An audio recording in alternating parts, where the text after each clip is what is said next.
Утре, 28 јануари, е ден за заштита на личните податоци.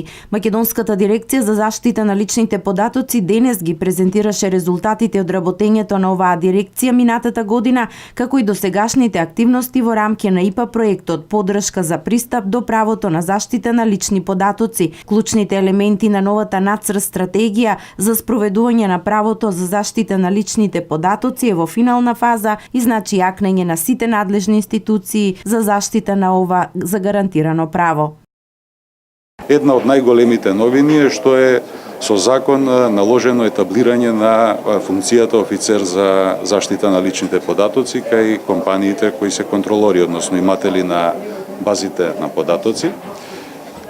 Се посветува големо внимание на етаблирањето на тој вид на професија, каде што ќе се инсистира на нивната независност во рамките кај нивните работодавци и исто така ќе се отвори можност за да се појават специјализирани компании за заштита на лични податоци кои ќе може да дават аутсорсинг услуги на помалите стопански субјекти кои немаат капацитети во своите рамки да оформат лице или служба за заштита на лични податоци. Уставот гарантира заштита на личните податоци, заради што потребата од јакнење на надлежните институции е изразена, а Македонија, иако не е членка на Европската Унија, има обврска на хармонизација на нашето и европското законодавство на овој план. Треба многу повеќе да се вложуваме во тоа што значи и промовирање на правото или уставната гаранција за заштита на личните податоци.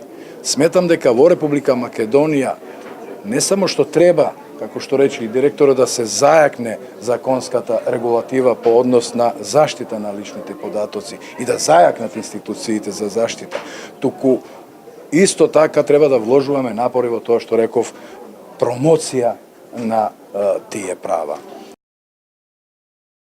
На 28 јануари 2008 година беше отворена за потпишување Конвенцијата 108 за заштита на лицата при автоматската обработка на лични податоци на Советот на Европа. Денот за заштита на личните податоци се слави глобално и надвор од Европа и е познат како Ден на приватноста.